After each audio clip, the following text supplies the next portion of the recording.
So I used to interview people on the street. And I used Don't to. spread it. I was going to say, don't spray the guest. I thought you were going to spray it. Wait, Sure, I might need a wash. Yeah. Really violent. That was really Was violent. it? I just gave you a little You're spoon. feeling left out now. I wanted to be included. Thanks.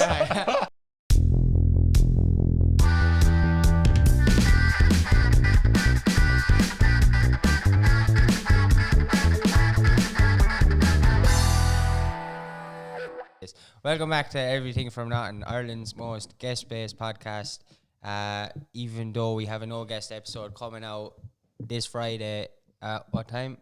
4 o'clock. Exactly. And so yeah, check out that there, then, when, then. And yeah, today we're joined by Bubba Shakes. But is it Bubba Shakespeare or Bubba Shake? Bubba Shakespeare. Yeah, it's Bubba Shakespeare, yeah. Bubba Shakes for short. And I Just suppose... like Shakespeare himself. Yeah. He was Shakes. Was it? Was he? I don't know. I just made that up. Oh. But I grew up near Stratford-on-Avon, so I feel like I have good license to do that. Yeah. Well, I like can that. just- So we'll Yeah. just agree. Yeah. Okay. Yeah. Yeah. Are you from around his area? Yeah, No way. yeah. You're from the same street. Not the same street. Do you live by the same street code rough as Shakespeare? geographical region. yeah. All right. How is he? He's dead, isn't he? Oh shit. But his plays live on. Okay. His plays live on. Yeah, Disney stuff. What about Sorry for Shakespeare's interrupting. sister? Did you You're like them? okay. No. Shakespeare's sister. You don't remember them? No. Oh, I remember the name, all right. Yeah. Yeah. Girl That was with your one from Fahy. Bananarama. Yeah, Fahy. Siobhan Fahy. Yeah, and some other girl Yeah. all right. from Anyway. Canada or something. Yeah. And so you're, I suppose you're, first of all, an individual, but so I'm not going to say, I think people always subscribe, but they sort of why am I not saying that word? How do you subscribe? Just click on subscribe, is Jesus it? Christ. Yeah. Yeah, just click on. Just click on it. Describe. Press it, do it. Okay. Yeah, subscribe. Yeah. But that was like subliminal Yeah. kind of Yeah, push to get people to subscribe. Yeah, a good few people subscribed during the week. We kind of went up a few, didn't we? Yeah, we keep going up and Good. up and up and up. But yeah, people often describe people by what they do and what you do. I suppose you dabble in the hip hop, like writing, comedy, you say poetry, every kind of all creative stuff. Podcasts. Podcast, yeah. Everything that seems to be involved with linguistics and words, I suppose. Would that be? I don't know. But anyway, but besides that, you're an individual, and would you describe yourself as an individual? Do you get what I mean? I hear by you. that? Yeah. So I don't know. Anyway, yeah. So basically, what out of all the things, anyway, you started comedy. You've done comedy. You've done like stand up. You've done hip hop. Like, what was the thing that started first? Was it rapping? Was it like how do you? You've also done interviews on YouTube and all sorts of stuff. Where did you start? I started first with poetry, Okay. and then it turned into rap. Okay. All right. So rap was my first love, like, Okay. Yeah. and still is. And then I realized I could sing as well, so started to do that as well. Yeah. But I'm always very interested in understanding people, talking to people, and being creative. Yeah. And then from the ego's perspective, any chance that I can have to show off, Yeah. I will gravitate towards that. Okay. Yeah. Why is that? What do you love about the showing off? Oh, I like that question. I like that question. So when I was growing up, I was always picked on, felt left out. And then I stepped on stage one time and I realized I can show people who I really am up here. That's cool. And that's what drove me to it. Like any opportunity to get up there, I'm like, I can show the people who I am. Yeah. Yeah. Let me do that. Do you remember where that was or what that was where you stood up on stage first time? Like, Where was that first time? I think it was in school. And I sang a song and I got praised. wow, that's class. And I was like, wow. What, like when you school, like secondary or primary school or something like that, or is it? I can't actually remember Yeah, if yeah. it was. You were young enough to. I was about 11 or 12. So Okay, whatever. wow. primary, Yeah, yeah. that's mad. So whatever Yeah. class I was in then. Yeah. Yeah, because you can then project in that situation where you're on stage. It's like you have your own sort of empty space to project into. You get to say Yeah. what goes from that. Exactly, yeah. But that drive has helped me to become a good performer. Yes. Or that perspective. Yeah.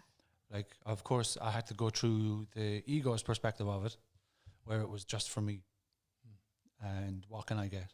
Yeah. Yeah. And then once I realized the toxicity of being in that for too long, I came out the other side, and it's the soul perspective of what can I give? Brilliant. Yeah. Well, there's a tipping point to it. I mean, like for a certain amount of time, it was necessary for you to, you know, heal yourself and grow that healthier ego around it. But there is a tipping point. You need to kind of, you know, heal yourself a little bit first by doing that and getting over all the bullying and figuring that that's a strategy that works for you. And then, yeah, like you said, there's that sort of realization of just like, okay, now this is too much. Yeah. And now I can use it for a wider thing. Exactly. Like I went through a phase where I used to call them the sex-based gigs. Sex-based gigs. Sex-based. Okay.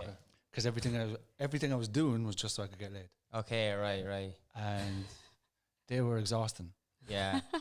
Because, and also very disappointing if it doesn't arrive at the end. Yeah. So the drop is massive. Yeah. And No climax. No climax. No. Well, there was, but it was on my own. Like, Yeah. Second-rate climax. it's not good. Yeah. The boring climax. Like going to a techno night with no DJs. What's the point, like? Crying into the void. Yeah. And once I realized the toxicity of that and kind of grew as a man, it became a completely different love-based. Yeah. And the love-based just didn't require effort. Yeah. Nor was there a letdown at the end. Serious? Yeah. So you're going on stage thinking, what, I'm just bringing these people up, or what are you thinking? Yeah, it's my Yeah. opportunity to help people connect with each other and get out of their heads. Okay. And if anyone is feeling You depressed, take yourself out of that kind of, as in you pull your ego away from it some way or something when you're doing. You have a bit of ego, obviously. I would say the ego is there in a sense, but Yeah. it's changed its identity. Okay. Yeah. That makes Just, sense. could you briefly or elaborately, it's up to you now, explain to the folks at home what the ego is? What is the ego? Yeah, So to the folks at home. I like that question. That's a good question. My interpretation of the ego is identity Yeah. and protection. So what you identify with and how you protect yourself. Yeah, I like that. That's a good answer, actually. And it's a really necessary part of yourself. Mm-hmm. Like, but to understand kind of like when it gets overused or, when it's working for its own end and not just kind of imbalance. Because I hear a lot in the spiritual communities of transcending the ego. Yeah.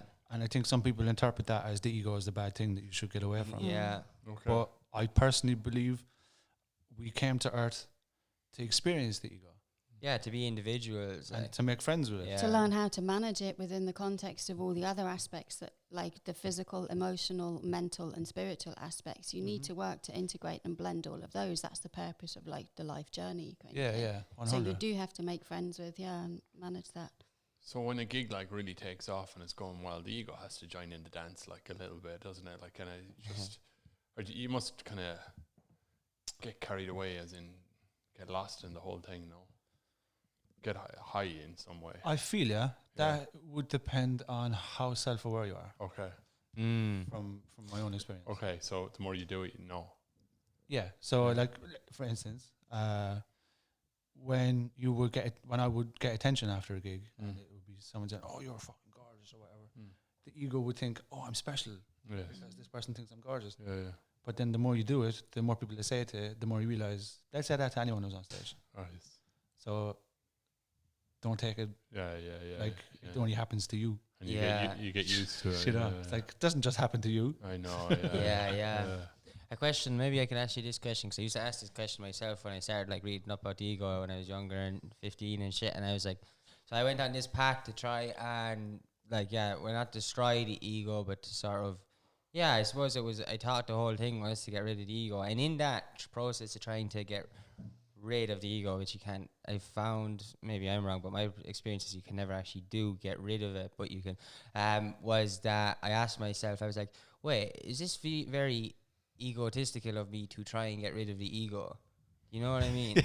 Like, it was like that, and I was kind of like, I'm on this mission to try and be someone else, because who I am now has an ego or whatever, but it's like, I'm on this mission to try to be someone else, because the reason why was because everyone else who didn't have an ego, whether they were monks on a mountain and shit, they were all happy and they were doing well and eating rice, whatnot, like, having the crack. But I was like, trying to attain all that stuff, but I was just like, but then I was like, but if I got there and I'm on this mountain and stuff like that, but it's just like, I don't know, I kind of over time started to learn, like I was more interested in doing podcasts and stuff like that. And I was actually trying to attain something that wasn't me, which was to get rid of the ego. So yeah, I asked myself, like, is it egotistical of me to not have an ego? And I, through that, found that you can't get rid of the ego and that you can only befriend it and become, because I think the ego is the thing that makes us individuals. I think it's the negative part of the ego, which is the part of whether you hurt someone or not with your ego. So I think it's okay to have an ego. I think it's okay to do whatever you want, don't mind me. But I think for me, it was okay to have an ego once that part of me wasn't hurting someone, if that makes sense. You know, yeah. So it's essentially about learning how to integrate. Yeah, integration, literally. And like the ego has an agenda oftentimes. Yeah. Like a self-serving agenda. So like it's being in possession of your ego, but like not trashing that agenda, but just like being aware that the agenda that you might have comes from the ego and just modifying that and trying to get rid of that and not the ego. I think an important thing as well for people to know is that you can speak kindly to the ego too. Yeah. And to thank it for how it used to protect you and serve you. Yeah, man. For instance, if I was to go back into childhood, something obviously happened to me where, we're getting picked on a lot. My ego decided it would become an outreached personality. The guy who would reach out, look to understand. Yeah. So that was my ego's way of protecting me. Yeah. Or that my core issue was feeling excluded or feeling left out. Yeah. So I became the guy who would include people. Yeah. Very cool. But the ego had blocked out the pain of the experience that made me feel that way. Yeah. To protect me, because when I was maybe 3 or 4, I had an invisible pet. No way. Oh, What was it? A That's dog? interesting. So What pet was Dog. it? it was a rat, right? Right, okay. No way. Did he have a name? I actually can't remember. Yeah. Wow. But Do you still have it? no. So this is where the trauma arrived that I Yeah. wasn't aware of, right? So at the age of 3 or 4, I had this pet, and throughout my entire life, I kind of felt like I was on the outside and I wasn't worthy of friendship, but I wasn't aware of that. I would just always feel like I didn't fit in or people didn't include me until I went to a shaman to do a healing session. And she asked me afterwards, did you have a best friend when you were 2 or 3 who died? And I was like, don't know, can't remember. Yeah. She goes, well, what I realized was you had a friend who died when you were 2 or 3 and you blamed yourself for it. And you grew up then with the belief that you weren't worthy of friendship. And I was like, geez, that makes so much sense. No wonder I find myself in the scenarios that I find myself in. So then I rang my dad and she goes, it could have been a pet as well, but it was your friend, like. Whoa. So I rang my dad and I was like, did I have a pet or a friend who died when I was 2 or 3? Yeah. And he goes, yes, you did, yeah. I had an imaginary pet rat. I was like, really? And he goes, yeah, I had to kill him, sir. Your father killed him. Yeah. With a shovel and everything. Jesus. Wow, why? He said he was scaring me and I couldn't sleep for about a week. Scaring you. The rat Oh. Was scaring you or him? was scaring me. Whoa. So I couldn't sleep. And he said the only thing I had to do, I smothered him with the pillow, like. And Whoa. he said, you watched it and I had to let you know that he was dead so you'd go asleep, like. And then I realized, oh my God, my ego protected my childlike mind by erasing that memory. That's why you can't remember what it was called. Yeah, because That is it was mad. protecting me from the trauma of the experience. That's one of the most interesting things I've So genuinely you were like heard. an accessory to the event, yeah? Yeah, I was, yeah. We're both going down. Admitting it here on the podcast. Oh, no. We're like kind of friends of animals here. We dig this kind of thing. It's just the animal was invisible, okay? Doesn't matter. All animals are equal. That's But mad. the father says to me, he was as real to you as I am, like. Yeah. You know? My That's God. mad. That's That's pretty good. really intelligent of your dad to play in Yeah. with that and like, because if he was scaring you, Why and shit, couldn't your like, dad have just like brought him off to a farm or something in the country to live a happy life? Why had Depends it? because if it was terrified, it probably. Why? Do you know if you because you said Well, you were I scared guess- of the rat? Why do you think? I guess he was Not the quickest way. well, do you know what? Why I was scared of it was because it was in my soil contract for that to happen. Oh yeah, True, yeah, I know true, what you mean. true. If that Yeah. makes sense. Yeah. I had to grow up with that fear in order to That's learn, you know? That's a really interesting, cool thing. That's Like. class. Yeah, because I was going to ask, like, where do you think that manifested from, the rat, like, or the friend as, like, from a young age? That's so bizarre. Part But, of the. but, like, for this moment right now, yeah. Hey, come here. So we're listening to music going over in the Jeep. But like, how did you start off like recording that, or what? Have you got your own studio or something like that? Or I have a bedroom set up. it's like right now. Ableton or so. Is Yeah. it? Is it? Oh, cool. Yeah. Yeah. But How I Made Well was the last song Yeah. I released. That's brilliant because it's so Tipperary, isn't it? Well, But that was the Tipping intention. away. Yeah. Tipping away. yeah, tipping away. Yeah, Tipping Is that that away, one? yeah. I Yeah. love Yeah. that. Like it's so. Yeah. What was the line you said in the chorus? Can you say the chorus? What was it again? I don't know. Well, how are you getting on today? We're all just tipping Yeah, away. yeah. But Yeah. was there something after? Is there another line? Do you like this? Jesus, let us the finest. Yeah, That's Jesus it. lads, Yeah, the yeah, finest. it's That's class. funny. Yeah. I was Yeah. like, I actually wrote it 10 years ago. Did you? Yeah, Oh, it's really? fucking That's brilliant. I wrote it as a response to a fellow who said I put up my first song that I ever made myself, right? Yes. And he said you'd sound better if you weren't such a culture. Oh, fuck him. And I was like, I am a culture. Like. Put on the wellies, you go to war. I said, Jess, I'm a culture. Do you know what I mean? I said, I thought, so I had this internal process where it was like, should I be offended or not? No. And I thought, I am offended, but what's the message I'm supposed to get here, you know? And I thought, well, you know what? Hip hop is about truth. It's about keeping it real. It's about reporting who you are and where you are and what you're about. And what am I about? Culture life, like. Yeah. Do you know, I think that's what like a lot of Irish hip hop did get a lot of stick for a while, is because everyone was like, and not everyone, sorry, there was a few Irish hip hops, like everyone says it's only starting now, but there was always a few years ago that were kept the Irish accent and stuff. But the reason they got a lot of stick was because a lot of the Irish hip hop was people trying to like, you know, do the American accent or trying to like do the American intonations anyway and shit like that, which sort of led to like, oh, this doesn't work because you still have the Irish accent, but you're sort of saying words the way Americans do, and but you know, all that influence and stuff. But like, you know, like the likes of your accent in those songs and stuff, and like the likes of, you know, Gavin and B Hall and like a lot of and Hazy and all of them lads, like really fucking diving deeper into their accent, which is cool. Owning and it, that's, like, yeah. That's why I love when I hear them. yeah, It resonates in my heart. Like. yeah, brilliant, and that's why it's becoming a scene now, because it's like, So authentic, like. That, Yeah. I There's love no, it. there's I no love it. authenticity. Like if you're singing about Irish stuff in an American accent, like, Yeah. what is that? That's just it's especially when there's cringe, a lad isn't from it? It's Cavan's embarrassing. rapping about the Bloods and the Crips, like, do you know what I Yeah. mean? It doesn't make sense. Or even what we're experiencing now is a lot of English accent, Yeah, that's true. which is an insult to our history. You know. Don't say that, because I've worked really hard to get rid of my Tipperary accent. You know? Yeah, It's all down the fucking drain when you say that. What? So people would ask a lot in the hip hop community, like, do you agree with people using other accents or not? Yeah, And my response to it is, first, it doesn't resonate with me personally yeah, because I like the sound of my own accent, and I like the sound of everyone's own accent. yeah, If someone is putting on an accent, then it's not real.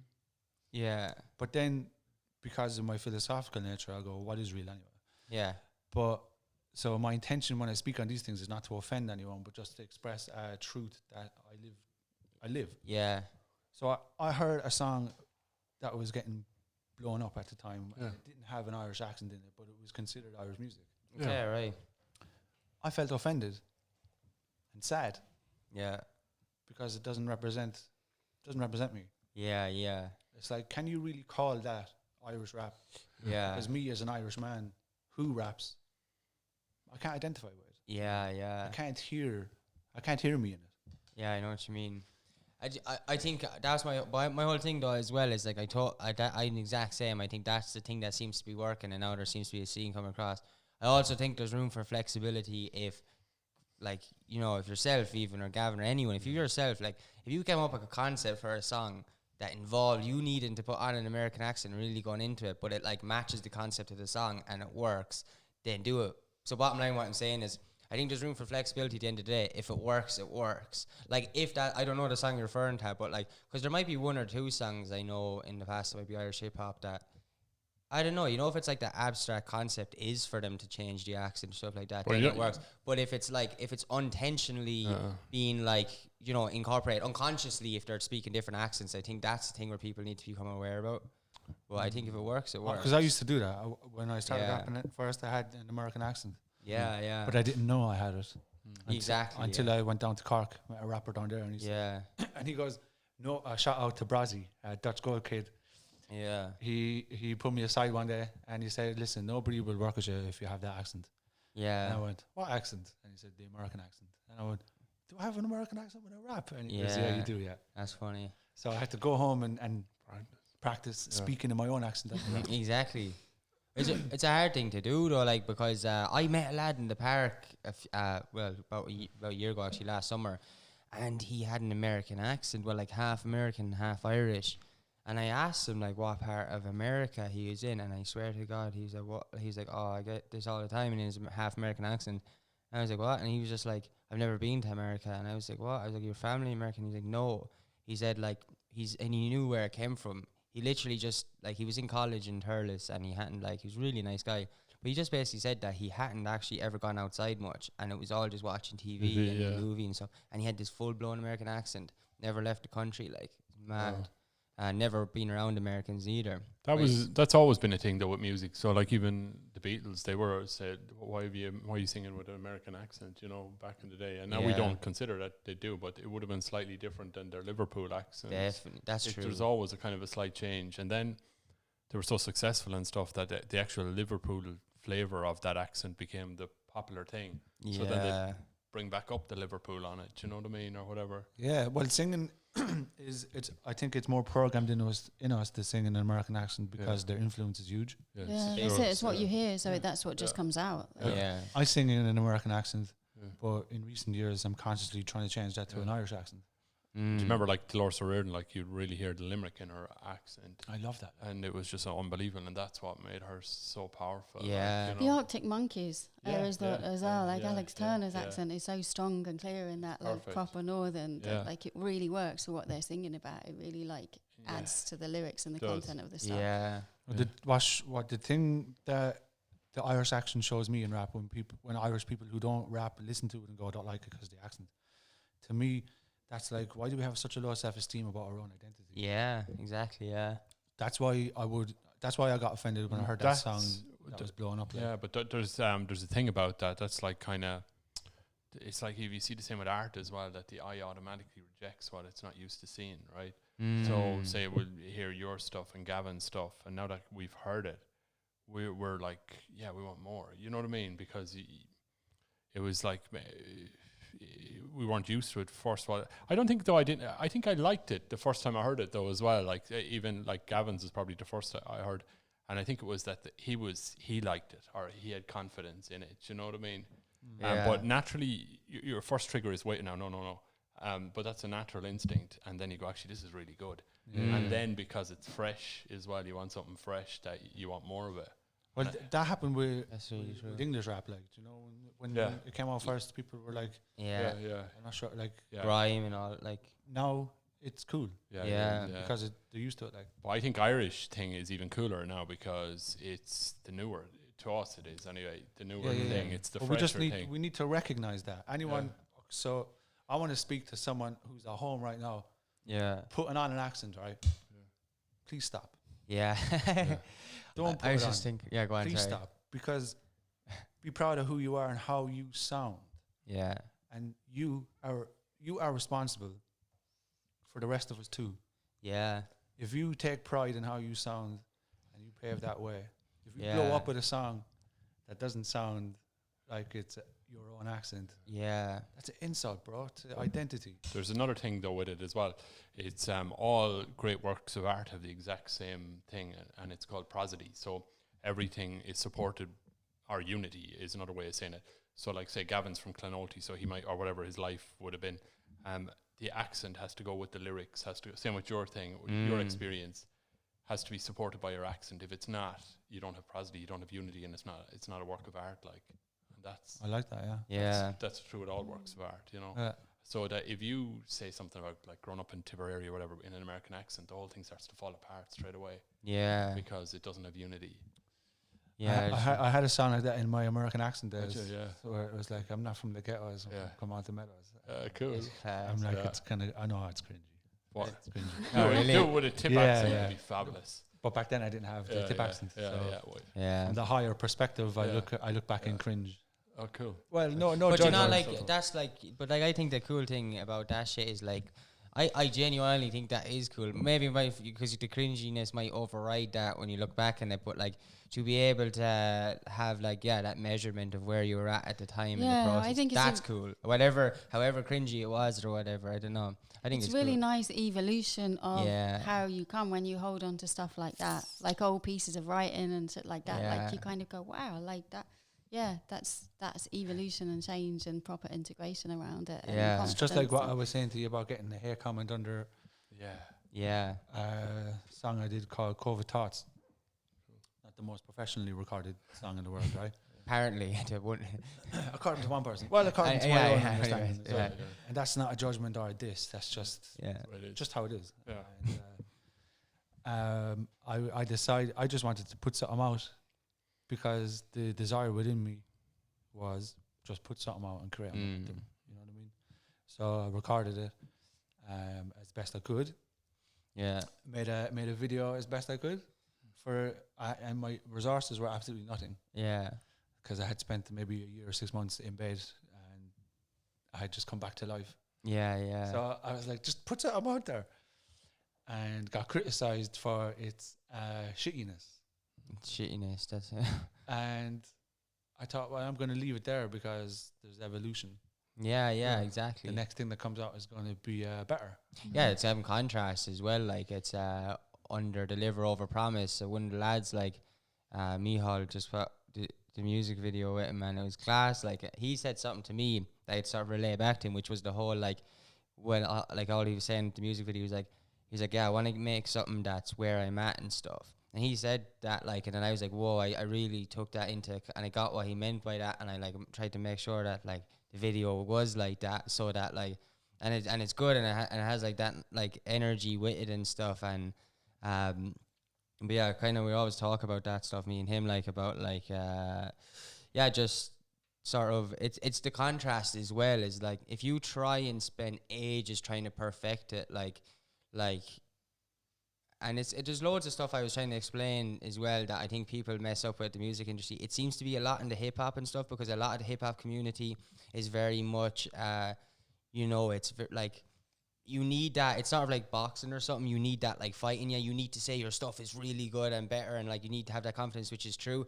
But I think when you over promote stuff and you're saying the best thing ever next week is going to drop, and like this is the best shit you've ever heard, like, and all this, and then people are going to wait for the best shit they've ever heard when that day comes. And if it's not, they like you'll sort of fall behind in their mind. So like I always believe when you're starting off, not for everyone's different.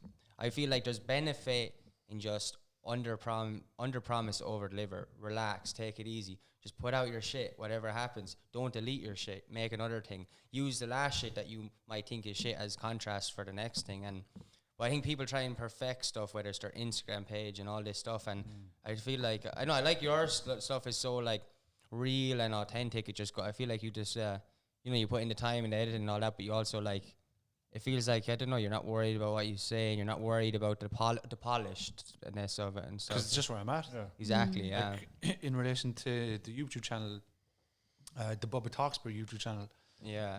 I started it, I think, 2 months ago. But I started it with a limited understanding of editing. And a limited understanding of structuring. Yeah. But I was like, if I don't put something out there, I never will. And again, the same thought process. It'll get better and better over time, and the more I do it. Yeah. But I just need to start. Yeah. Exactly. Yeah. And then I heard someone say, like, just put your videos out. So say, if the first video is shit, the next one will be better. Exactly. And how good are you going to be by video 50? You have to start. Like, it's a really hard thing to do, though. Like, I think in the beginning, like, you build up and build up, because I just started putting stuff out on Instagram. So, to me, that's like my idea of hell. I hate doing anything like that. And it's just like, once you've done it, you're kind of like, well, that's it now. I sort of let go, and like now it can actually start. I feel it, because I feel like that in the whole YouTube channel experience now. The first video I put out, the sound was too low. Okay. Yeah. The quality of the video itself was all over the shop. Yeah. But the wisdom was on point. that's cool. Yeah. So I was like, okay, I can see the positives and I can see the things that need to improve. Yeah. We had that as well. Like the first 50 videos, I was too far away from the mic. You know, Yeah. quite That's close. fifty, You know. This is the best one so far. And Yeah, now that's we've it, set like- up like a little taser system underneath the Yeah. table. So Yeah. like you She can kinda just, squirts me critical with angle. water. Yeah, whatever. that's a good idea. Squirt him every She time. squirts me with water if I I'll lean do back. that. I'll do that. if he's not Because on that's you. my job. Shock right therapy. there. Yeah. Yeah. Yeah. But like after what 54 episodes, I'm actually kind of getting good at it. Yeah. It's Yeah. been- I can see now it's natural. Yeah, it's Yeah. good.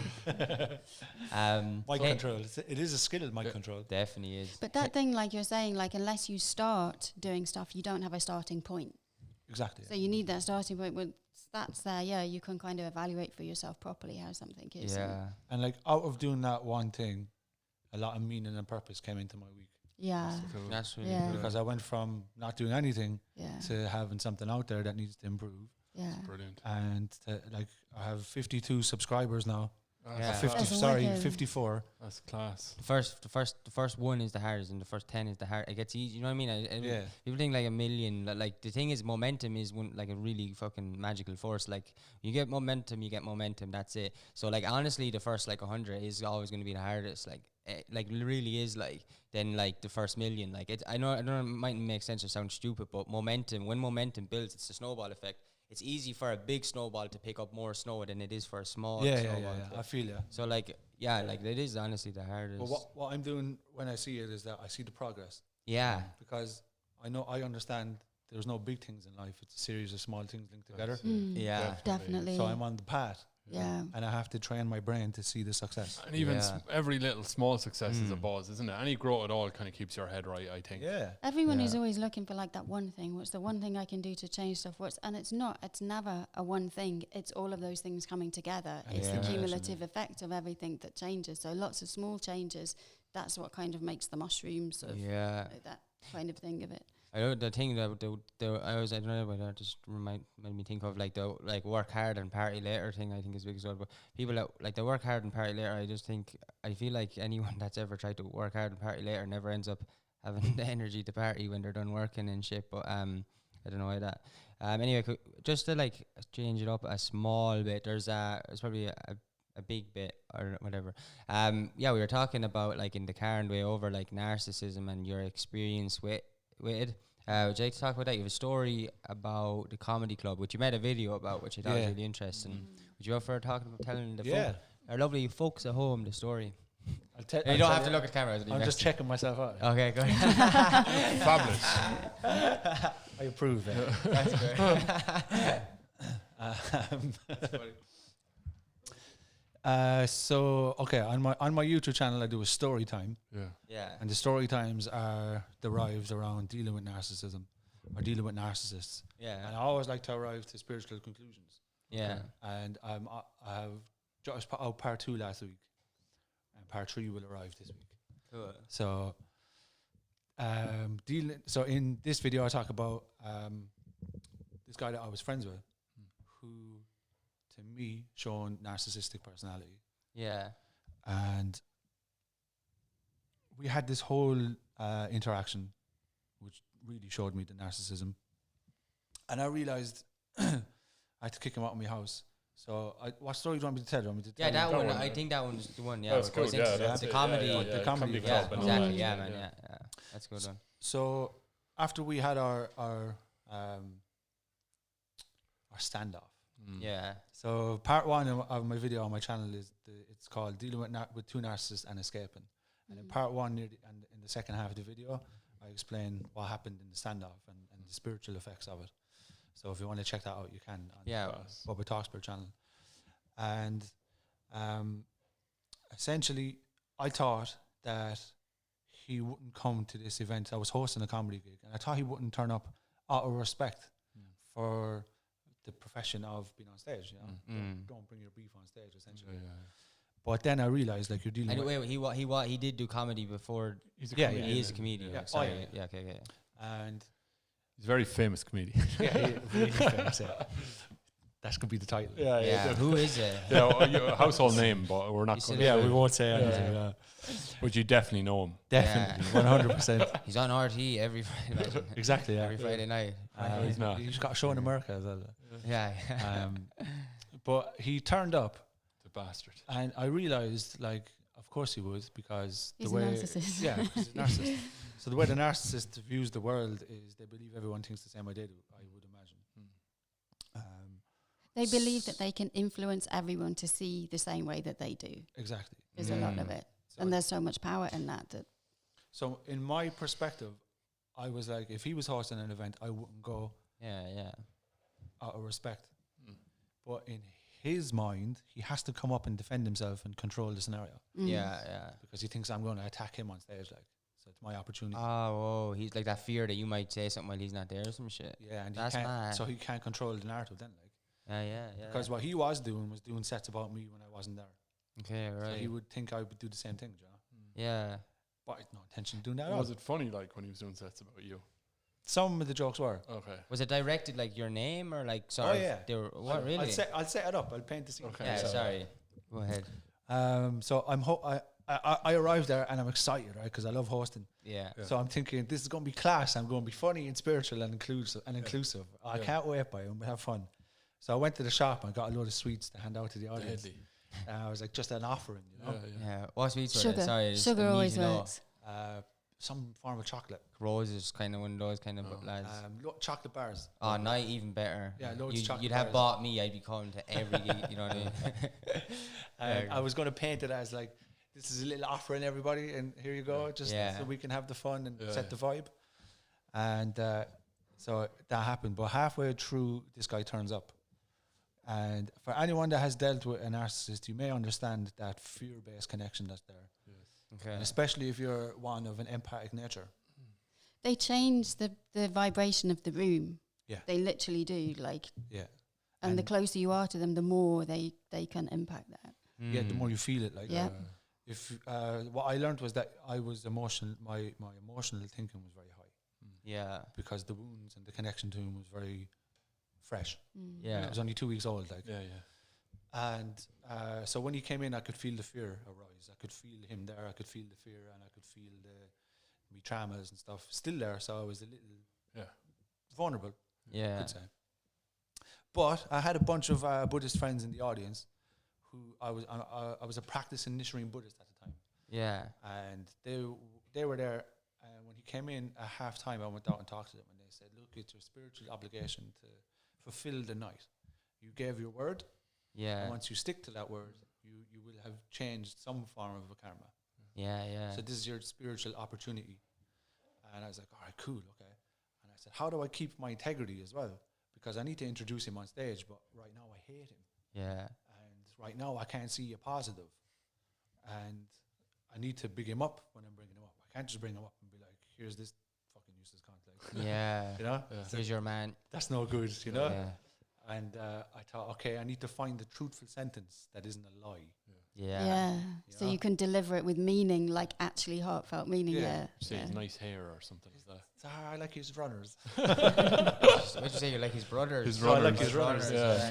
So essentially, when it came to introducing him, no, I was afraid. I was still in the fear. Yeah. And I just said, "Ladies and gentlemen, I've seen such and such a guy.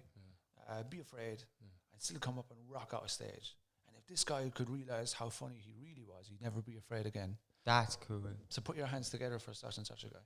Yeah. And then he comes up, and I'm thinking it's gonna be fine now Yeah. because I did a good thing. Like, do you know what I mean? That was a really good thing to say. And some of my That's other, smart. some of my old friends were there, friends that he had manipulated into not liking me anymore. Yeah.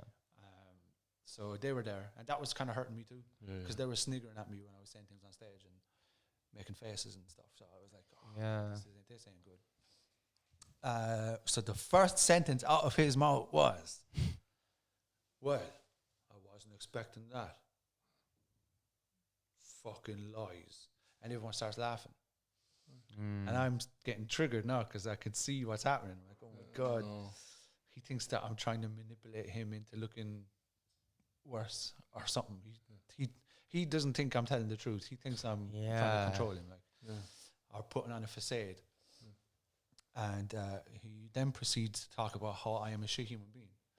Like directly about you. Directly, like, yeah. Jesus Christ. Like, because Bubba is fucking whatever. I can't remember what no, he said. but you said, yeah, whoa, that's mad. I said my name, like, and pointed at me. That's a whole different level. I thought you might have been just sort of indirectly talking about a person. Straight out there. Jesus. Wow. So the audience are laughing, right? That's horrible. And That's awful. And I'm kind of laughing, but I'm triggered at the same time. But I'm also self-aware enough to realize, like, this is my fear. Yeah. The stage for me has always been a place where I could really show the world who I am. Here is now a narcissist on stage trying to show them who I'm not. Yeah. Oh my God, my identity is under threat. Yeah. Wow. I said, this is very interesting that the narcissist you become close with will show you what you are insecure about. Wow. I said, this is a really interesting reflection. Yeah. But I am triggered. Yeah. And I'm kind of panicked. It's like your beloved space of the stage that has done so much for you is now occupied by somebody else taking you down. Trying That's to like take it the away. ultimate fucking challenge of that. And I was like inside shaking, you know. And the more the audience laughed, the more I got like, oh my God, like.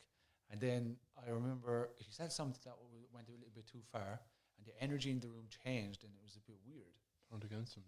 No, they were still confused, but kind of laughing. You know? Like it was a weird energy after a certain period of time, because in particular his comedy style was a bit aggressive, a bit givey outy. Yeah. So I kind of like felt internally weak, and I just went, fuck that guy. He tried to box the head off me 2 weeks ago. I don't fucking listen to him. And I walked out of the room. Yeah. And as I walked out of the room, I was like, oh my God, I just lost. Like, oh no. But my friends came out and explained to me, like, you know, it's fine. You just complete your night. You gave your word. Stick to your word. You may not have to face this again then if you can pass the spiritual test. Yeah. I said, okay, I can do this. Like, I went back in when he was finished, went back up, and I just addressed the audience with essentially, I said, what can I do to get back in the funny, playful feeling again? I said, just tell the truth, man. Just tell the truth. So I went, okay, ladies and gentlemen, right now I'm very sorry for what you've had to witness. I said, you came for comedy and you got EastEnders.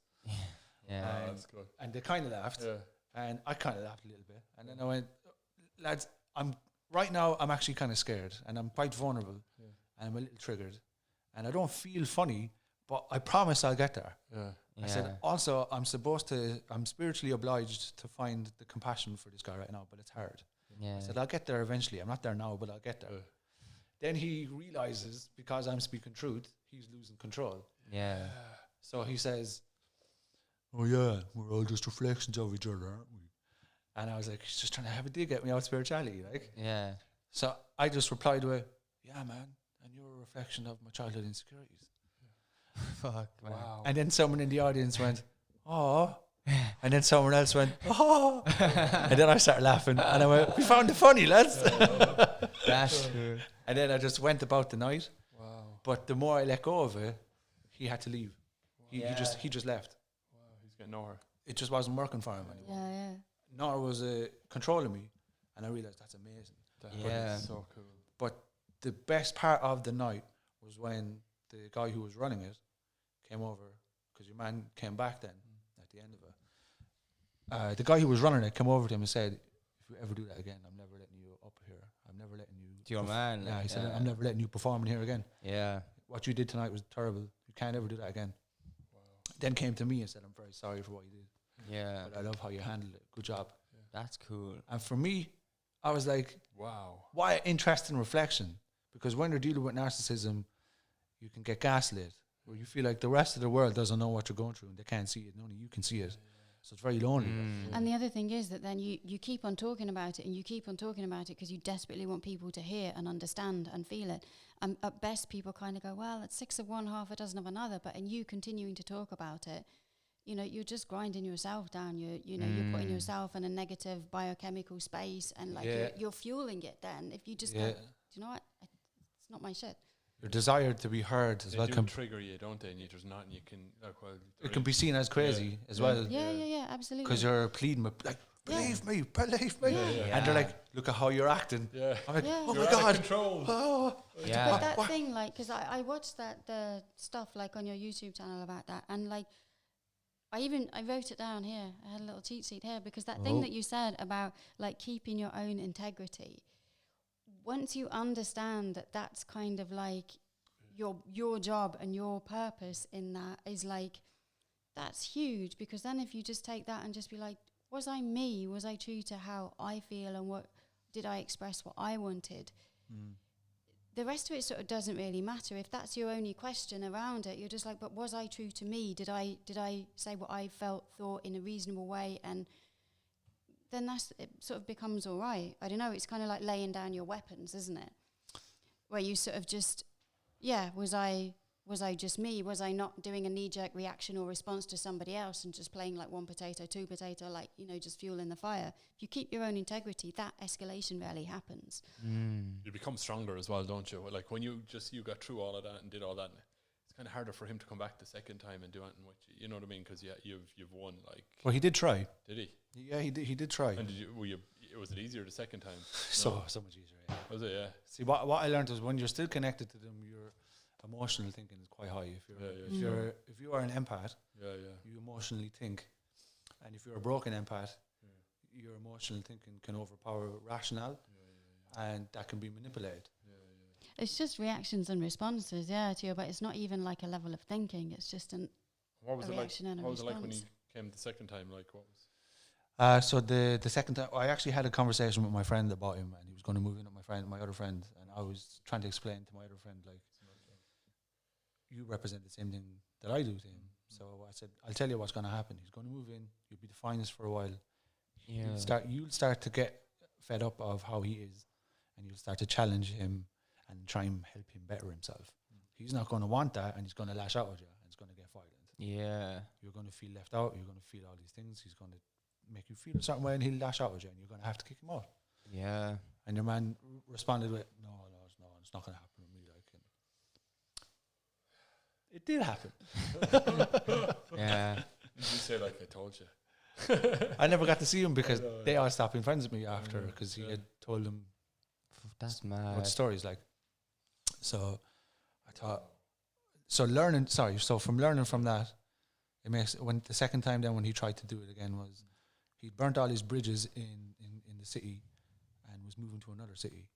And that was a pattern I identified as well. I had said to my friend, like, because look, he used to live in this place and he burnt his bridges and had to leave. He used to live in this place, burnt his bridges and had to leave. So he's going to do the same thing here. Yeah. Burn all the bridges here and move somewhere else, do that again. That's quite a sad existence, man. That's where I was able to find the compassion. Yeah, exactly. Yeah, it's mad. And which is a really hard thing to do, but you're like, it is the right thing to do. Like, but I'd spent enough time away from him as well. Yeah, where you can do that. Like. Emotional thinking had ceased. So I wasn't in control or in the fear. I managed to deal with those internally, like, and find a higher perspective on it. Yeah. So when he tried it again, then this was his attempt to try stay in the city and live somewhere. Yeah. I walked in to comedy night where he was doing a set. And my intention was to go up as well. I was avoiding it for a long time because he was still doing it. And I kind of thought, like, well, if he's in that pattern, he's going to leave the city eventually. I'm not in a place where I can be around him yet. Yeah. So I'm going to wait until he burns out and leaves the city, and then I'll go back to the comedy again. Like. Yeah. And one night I just said, fuck it, I'll go anywhere. Yeah. And he revealed that through his set that he was moving city. Wow. Isn't that just listening to the universe? Yeah, And you're yeah. just like, fuck it, I'll go anyway. It's like, you need to hear this. It's like, you need to go because it's confirming to you that your beliefs were true. Like, and That's mad. Straight up, like, no, like, it's simple, like, literal, like. Literally said it, the words out of his mouth. And he had a Freudian slip as well. What's that? A Freudian slip is when. It's like when your unconscious mind jumps out. Oh, What yeah. did he say? I do that. He said, About I'm moving to Galway because I burnt all my bridges. And then, That's mad. as he said, burnt all his bridges, he went, because I got work there. Yeah. And I was like, oh my God, that's unreal, man. Yeah. That's sick. But the manipulation came in when I was releasing an EP at the time called Understanding My Shadow. And he kept telling me, it took a long time, right? It took about 3 years for me to get it out because I was dealing with someone else who was going through stuff, so I had to be very patient. Yeah. And in an argument that I had with the comedian guy, he said, you're never going to fucking release that because it's shit and you're shit and all that stuff. The thing a narcissist does, like, going at your insecurities. And on stage, he says, ladies and gentlemen, I see Bubba Shakespeare in the audience. Let's give him a round of applause. No way. So the minute he said my name, I was like, oh my God, what's he going to do? Like, is he going to attack me again? Yeah. He goes, let's give him a round of applause. He released the EP and it's unbelievable. No way. Brilliant. No, it's not brilliant. Yeah. This is where you need to be careful, Fuck's Wait, sake. what? because this is It's a tactic. waiting. Yeah. This is a tactic. Okay. This is where you need to really see. Psycho. What, he does something He's else? setting you up for something, is it? This was his play acting Yeah. in front of everyone, Yeah. trying to say I'm bigging up this guy Yeah. and trying to show me Oh, yeah. Yeah, I know. Yeah, what you mean. Yeah, yeah. I like you, and Yeah. trying to appeal to my empathy Yeah, yeah, yeah. and thinking, oh, maybe I should give him a second chance. Yeah, I know. And then he's back in again. Yeah, I know. Yeah, yeah. That's mad. And I was able to spot it. And then one of my friends in the comedy night goes, "Oh, I see you made up." I was like, "Nah, mate." Yeah. And that's how they play and manipulate. That's so bizarre. Like, and it's clever. yeah, Very it's clever. very complex. And Like, it is complex. It's not black and white. There's Yeah. nuance. And So, well, he's a sociopath, and do you feel pity for sociopaths? There's no point, is there? Is there what? I feel paid for everyone. I mean, straight up. Like I have to. I don't want to say this the wrong way, but like I always Or just feel like there's compassion or always a Yeah, chance for pity's a everyone. bit touchy, Yeah, really. Like- compassion maybe rather than pity. Yeah, pity, but like is- love, like or I Love, genuinely yeah. have love for all sides of things. I know Yeah. that's a hard thing, especially for people that might be involved in Yeah, I something. know. Like, But it's the only way we can go forward. I truly believe it. yeah, I like. know sociopaths, like, and their lives were just knots, tying themselves in knots and tying other people in knots, and But there's where? nothing pleasant about it. But like, were they born like that? I think so. I don't think I so. don't think I people don't are think so. born. No way. This lad was No way. bad from the start. Is it not a mixture of the two? You have Could it. You have it in your DNA, and then conditions arise where. Yeah, so it's like epigenetics. So like Yeah, if that the shit you have to potential is break, there cycles you have to in break, your yeah. DNA, then like the epigenetics is basically the composition of the chemicals that your DNA is bathed in determines which bits of the DNA are expressed and which aren't. And so if you give it, that's the whole nature nurture thing really, is like if you nurture a certain way, you're going to get that expression of stuff. And you can change DNA. Out. Like DNA can, like, you know, Yeah, you I don't It Yeah, has if you change to. the If thoughts, you then couldn't you change, the then we chemical would be back. composition, so But then we wouldn't be here if we couldn't change. We wouldn't have technology. We wouldn't have growth. We wouldn't be having this conversation about love if you couldn't Yeah, change. yeah, yeah. We'd be fucking stabbing each other naked, back fucking raping people in primal times. But no, we're talking about love more. So yeah, DNA can change, like, and love and can. if people change to become that way, then they can change to be Exactly. another way, and to you know that's the thing, Yeah. to sort of have faith in. I and don't know. I believe just in. looked at this person and I just thought, like, I don't know, like there was nothing positive about their lives. As in, it went the whole way through, and they were did a lot of devious things and bad things, and I think if you, I think they had limited intelligence as well. Like, you know what I mean? But they weren't able to feel empathy for anyone other than themselves. Like, and that was What I understood about narcissism was that it doesn't allow them to grow. Yeah. Narcissism itself. do you think they're doomed like that? Yeah. Really? A full-blown narcissist. Why? What's the purpose of that? Why does that exist? Why does someone? I Why? love that question. Yeah. Why Love is that that. here? Because I don't believe anything in this world doesn't have purpose. And if someone's born like that and they're doomed, then I want to know what the purpose is. We're tied into soul contracts. Yeah. If I might try.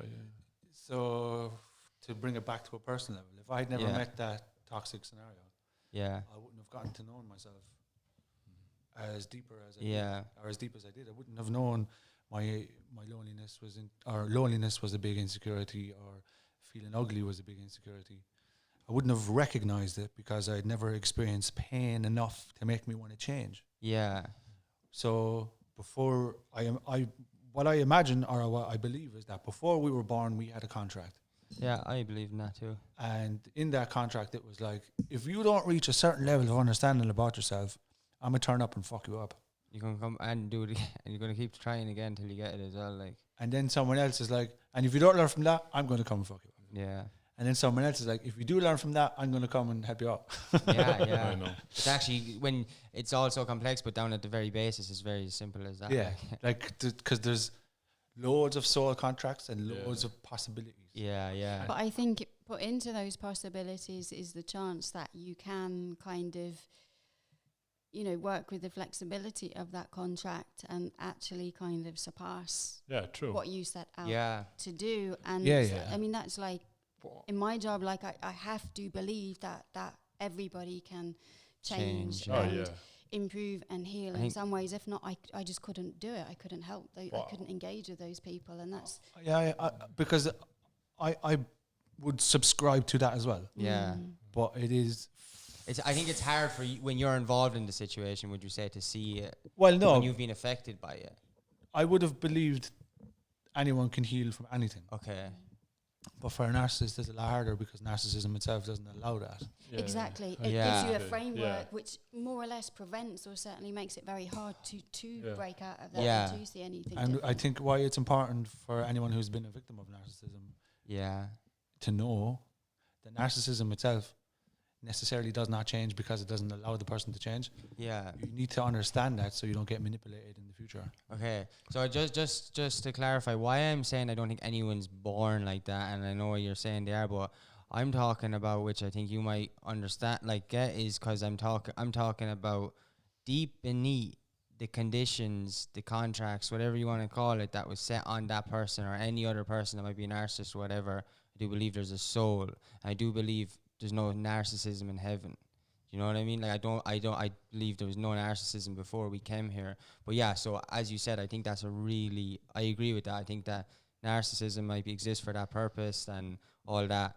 But do you think deep beneath it all, there's a soul that like isn't a narcissist? Oh, yeah. Yeah. Yeah, because that's where the contract had come Yeah. from. Yeah. The contract had come from Source. I think so. Yeah. And it was Source saying, Yeah. I want to go to the physical world Yeah. as a narcissist to experience no To learn. compassion. Yeah, Passion. because they will be learning in a Yeah. weird way as well, because it's not like they're Because I want to have a look at it. yeah, how it They were like, is. I want to go to the physical world and look at it from a non-empathetic perspective. exactly. And that- then the yeah. other soul is like, well, I want to go and look at it from an empathetic perspective. Yeah. Okay. Yeah, and, yeah. And it's like, all right, so well, I'm going to come in there at a certain point and show Yeah. you what empathy or what a lack of empathy looks like. And you Yeah. can show me what empathy looks like. absolutely. And see if I can grow from that and see if you can grow from So that. the narcissist probably grew like just we're judging people by all the same standards when it's not really. You know what I mean? It's possible that the narcissist grew in some way or learned something or I don't think so. I No? don't think so. As a soul, though, as a soul. No, I don't mean as a human. Like Well, no, the soul doesn't need to grow because the soul is already complete. Okay, yeah. That's true. Ooh, I don't know. Like the soul. There's in my head there's spirit and then there's soul, and then I think spirit's complete. I think this is what I believe in, whatever, that we're all connected. But I do think our soul sort of grows, and that's why we're here, because this is like the classroom to learn.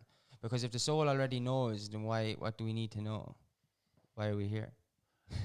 Hey, can I ask you? I like that question. Yeah. Why? Here, you asked this question before. I seen an interview. I loved it. I'm gonna ask you. Why is life class? Why is it class? Why is life? I seen you do an interview asking Yeah. on Sweet. people on the street. Why is life class? I want to know that. Why is life class? For me, life is class because there's always something to learn. Yeah. And the older you get, the easier it becomes as well if you have a desire to understand. Yeah. Yeah. And for me right now, why life is class is because I faced a lot of dark stuff and I still want to enjoy myself. Yeah. And the deeper I get and the more I understand, the more I just want to enjoy myself. Yeah. And the things that I think are class about life are simple things. Did you find that funny, Sarah? 'Cause I kind of felt like I went down the same process of like life started becoming real complex because I wanted to learn about life, and through all the complexity, I started to sort of laugh a little bit and be like, "Oh, I get the joke." Like you do sort of realize that through all the complexity of the learnings and the happenings and the goings on of the sophistications of all who are around you and inside you, you start laughing a bit and you go, "Oh, but we're just here to have fun, maybe." You know? Yeah. That's it, like. yeah. That's it. But it Create music. it Fucking takes a journey to arrive there love. for some. Yeah, exactly. Some people are born in that fun vibe and playful vibe. Oh yeah, I'm nowhere near where like exactly. And like, some people yeah. have to arrive there. Yeah, Like I'm one of those people. Like I can. yeah, There's a side of me that shuts off and is very serious, yeah, and I have to check myself sometimes. And go, have fun, man. yeah. It's hard. I think we all. Yeah, I always fucking switch between. Yeah, I think it's really hard. I just think it's really hard to kind of find yourself in it and find what isn't kind of a reaction or a response or you know, an old teaching from somebody that you sort of formulate opinions around and don't kind of always be like, oh, I'm this because so-and-so said or did that, or I'm that, because if you kind of just always remember that you're changing and you're a work in progress, and, you know, just commit to the fun of working at it, even when it doesn't feel like fun. It's like, well, you know what? Yeah, I can either sit in my own shit or I can actually just play with the shit. yeah, exactly. The more that you understand truth is funny. Yeah. Definitely. Yeah. It's all a joke. I heard this In a sentence nice- on Friday when I was interviewing Aaron, the Cosmic Channel. Yeah. Yeah. Yeah. We're talking about lack and Talking about what? lack. Like lack Lack. of. Yeah. And she was doing a video on her YouTube or on her Instagram talking about how there's no such thing as lack. And the sentence that made me laugh was, when you experience lack, you actually experience an abundance of lack. Yeah. Therefore, lack doesn't exist. That's funny. I know you actually that. I was actually. And I burst out laughing because I was like, that is hilarious, man. Yeah. There is an abundance of lack. Therefore, There's- lack is an illusion, man. Yeah, there's Yeah. some French philosopher. It was Derrida. One of them said that absence is the greatest presence. So he was given was a Nobel Prize or some shite for his writing, and he decided not to turn up because that would make the greatest presence. That's funny.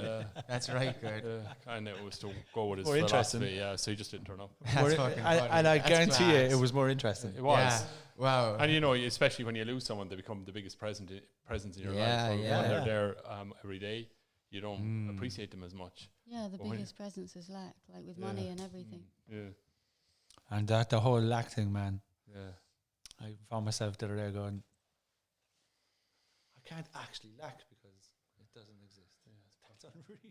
That's I have an mad. excess of abundance of. Yeah, I have an Yeah. abundance Yeah. of. I have an abundance of Oh, lack. Yeah. Does Yeah, anyone want yeah. some of my lack? I have too much. It's weighing me down. So Yeah. what gets you serious anyway? You said you get serious sometimes. No. Yeah, serious phases. I've gone through serious phases. Yeah, yeah, yeah. Like when after I tried to go back out dating again after going Yeah. through the toxic experience, Yeah, I was too serious. yeah, I know what you mean. Yeah. Do you know, I was too serious. Like Shit. I became the feminine energy in the date, Oh, Yeah. okay. so things didn't work out. Like, you know. Yeah. What- yeah. what- It's always too serious. Don't do that. And what's Nobody wants to be the feminine energy. what gets you like into fun and music, I suppose, or what? What music, Yeah. stage, Yeah, people. yeah. And you still touching on comedy and stuff, or are you tipping back into it? Oh yeah, I'll always have it in my life. Yeah, class. Yeah. I'll always have it in my It must life. be terrifying though, is it? The first time was. Was it? Yeah. First time was. God, I went to an open mic on a Thursday and made the decision that I was going to do it. you're joking. But they didn't have any room that night, so they said, Okay. come back on Monday or something. Had you any material or anything? No, I just knew once I make the jump, I'd be grand. That's And cool. did you? Yeah. You just jumped up. So I went home Yeah. and I wrote out a little thing. And I actually did this thing which was very interesting. Yeah. I was falling asleep, but in that space between awake and asleep, I could get creative.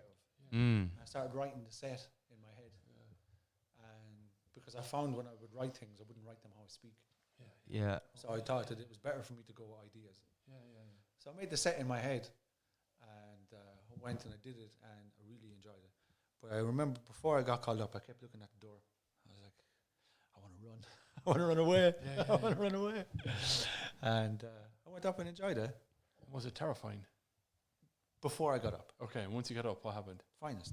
Like first sentence out. what I can't remember the first sentence. happened? Yeah, I was just about to say, most people, when you're like, yeah, once I got up, oh, I don't remember that bit. I can't I was remember. just Do you have any thinking so. trick in your head to calm yourself down or to keep that? No. No, do you remember earlier on when I was saying that I seen the stage as an opportunity to show people how I am? Okay. That inherent belief is very strong in me. In truth. Yeah, that's very strong in me. From a young age too, which is cool. yeah, Like even when I was going through a period of suicidal thoughts, Yes. I'd still go on stage as if I was the happiest man in the world. Mm. Like it would arrive. Yeah. I remember a period of in that toxic scenario, Yeah. not realizing what I was in. Before the audience came in, I was in tears. Wow. I was breaking down, Yeah, and my bandmates were worried. Like, I was breaking down because there was too much sadness and hate in my heart. I was just crying my eyes out, like. Yeah. And then I went in, wiped my eyes off, took a breath, and as soon as the audience came in, it disappeared. Yeah. And I went home feeling better about myself. Brilliant. Do you know? Yeah, that's cool. It's like getting out ahead of it. It's like, yeah, throwing yourself out ahead of it. It's like, You've I don't changed. feel like that right now, but like, if I Yeah. put that out there, I'll That's catch up really with You've it. cool. changed your reality though with that gig, though. Then, like, as in, because you're in a shit space, but then you're not in a shit space, haven't you? Yeah. That's So I feel lucky because somewhere along the line I made a commitment to I'll always rock the stage no matter what. Until I did it with a colitis flare-up. Oh, I have colitis as well. Yeah. Nice. Yeah. Some sort of colitis Yeah. forum we Yeah. can start It's here. funny you said that when we were talking about thing. I Colitis was going to buddies. tell you what my thing was. Yeah, kind of the same. Yeah. Yeah. I, That's mad. I did it with a flare-up and Oh, me too. Yeah, I've been on stage with a flare up as I well. couldn't rock it. It's terrible. Yeah, That's mad. I couldn't rock it. it's Oh, pressure, pretty man. mad. I was sitting down. Yeah. Sweating buckets I was. Oh man, the pressure of that is fucking. Sweating buckets, pure painful, Yeah. weak. And usually I'm the guy going around the audience going, well, how's it going? How are you? Yeah. Sing a song. I love you, love. Yeah. This That's gig I was mad. like, Oh my god. got a feeling. Tonight's going to be a good night. In my mind going, ironically, no, it's not like, you know. It's gonna be Yeah. terrible. Yeah. That's mad. But I tried. Yeah. That's mad. We finish up there now, and yeah, it was really cool that you came on. Like it was a really good conversation, a very valuable conversation. Appreciate being vulnerable and talking about your experience. Where can the folks at home find your music and find you? Well, they'll find you inside themselves, I think, if they go Yes. far enough. But in social media, where can they find I you? hear that. I like that, man. Yeah, That was funny. Like, Where I love funny spiritual stuff, man. yeah, because it's all funny at the end of the day. And truth is funny. Like, Yeah, even if exactly. you watch a guru and you realize the truth, you start laughing. Yeah, it's Alan Watts is literally one of the funniest comedians ever. You'll never Yeah, man. hear more people laughing at his Yeah, talks. More people laugh at his talks than any other comedian in the world. I hear it, man. It's really funny. But yeah, go on anyway. Sorry. You can find my music on Spotify, Deezer, Right. Apple Music, all those things. Yeah, Bubba Shakes. Bubba Shakespeare. Class. Bubba Shakespeare. Sorry, I keep getting confused with your hand. No, you're fine. Yeah, and yeah. so what you can find there is an EP called Understanding My Shadow. So that's an Okay. offering of going through depression and realizing it and expressing it. And it journeys from depression to light. Okay, that's There's cool. 5 or 6 tracks, That's cool. and they represent that journey.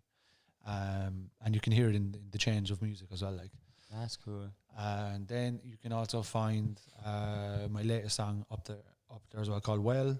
It's about the culture experience, Fast. and it's a bit of a comical Yeah. comical track. So that's on Spotify and YouTube and all that stuff. That's really cool. And then you can find my YouTube channel, which is called Bubba Shakespeare, Yeah. and that's where I talk about dealing with narcissism. And you do the interviews and stuff like that there. Yeah, so there's a Yeah. podcast on it as well called Empty Space, Yeah. and the intention is to interview people who've gone through trauma Yeah. and to talk about it and how they've dealt with it. That's really cool. But it's kind of changing Yeah. because I've realized trauma is hard to talk about Mm. because it can re-trigger people as well, and they mightn't feel safe enough to speak on it too. So Yeah. it's kind of changing, but the intention is to offer things that can help people relate and heal. That's really cool. Yeah. That's actually savage. So I've 3 interviews up there. Class. One with a guy who got attacked when he was working at a gig, got attacked by 15 people. So he speaks on how that traumatized him. Yeah. God. And then we found By the the positive audience, like you got attacked by the audience. members in the audience. Was he a comedian? No, he was just working there. Like. Oh right. And then the second one is I interviewed an ex, and we talked about what we learned together. That one sounds That's really, class, that's mad. yeah. Like, I definitely want to check that one out. I seen the clip for it. I was like, holy fuck, this looks like the most unique pieces of content I've ever seen. And look, We're going to do more parts than that as well. that sounds bad. I'm going to listen to that, yeah. And then we're going to talk about the process we went through after that interview, Yeah. because of the dynamic between us. But we'll speak on everything that we learned. Yeah. And the third one is with a cosmic healer, Yeah. or a cosmic channel and a quantum healer. Is that Aaron Lyons? Yeah, Erin Yeah, Lyons, yeah. aka Sacred Hustle. So she connects to the Arcturian starseeds and gets wisdom through them. Yeah. Yeah, that one sounds cool as well. That was the most recent one, yeah. Yeah. So that's all up there. And then there's the Right. story times where I talk about dealing with narcissism. Yeah. Cool. And your content's really cool. It's really relatable and it's sort of funny. So sorry, you're going. Oh, I've got reaction videos as well where Yeah. I there's a couple of ones there where I look at scenarios that happen to people when they're busking. Oh. Okay. Oh okay. yeah, I've seen And some of those. I Yeah. just offer my insight. That's cool. That's cool. And Yeah, I then- seen you were interviewing people on the street, wasn't it? For what was it? What's class? Oh, Something the like Lab TV. that. Stop. When Yeah, I was, Cleansing you, Thanks. your aura. oh yeah, to make you go closer to the mic, is that? Thank you. Well, it's just a cleanse. Sometimes Okay. he just needs cleansing. Yeah, that was fun. Where was that? On Talbot Street or somewhere, was it? That was Cork, down in Cork, but I can't remember what street. Yeah. But that was with the Lab TV. Yeah. So I used to interview people on the street, and I used Don't to. spray it. I was going to say don't spray the gas. I thought you were going to spray. Wait, Sure, I might need a wash. Yeah. Really violent. That was really Was violent. it? I just gave you a little. You're spanking feeling there. left out now. I wanted to be included. Thanks. I can sense that off Thanks your, very your much. aura. I appreciate that, man. But yeah, it's kind of keeping it light, you know. Cleansing. Yeah. But It's actually nice, like. yeah, it is. Isn't It it? was refreshing. Yeah. But it was, you were interviewing again. That's class. So, Yeah. But we interviewed a lot It of rappers as well and musicians. That's really cool. Yeah. Yeah, sure. Make sure to check out Bubba Shakespeare. So on all the platforms, Instagram.com/Bubba Shakes as well. On his profile picture, there's a link to all the other links as well for everything he was talking about, and dive deep into his world, your world, all the worlds. Thanks for watching. Thanks you for hydration. Right. Right. Yeah, thanks a million for coming on. I really Thanks to appreciate it. Haley. Thanks for having me. Yeah. Right. Thanks to Radic for doing the camera Thanks, as well. Radic. And thanks to Owen for Owen. doing the switching as well. And thanks to you for watching. And And God bless you. Yeah. Yeah. we have I'm trying to find compassion for you right now. yeah. But first, I must be angry. Yes, exactly. That's Yeah. let's express. Yeah. Let's go. Thanks for watching. Bye. Bye. Free hugs of any of us. If you see any of them in the street, ask them for a free hug. I'll definitely give you one. And so will they. Yeah, me too. I'll do it as well. I knew you would. Will you give free hugs? Yeah. Free hugs. Anyone. So yeah, no guest episode out on Friday. We got your death threats, so we decided to do the no guest episode. See you Friday. Bye. Have a good time. Bye. Yurt.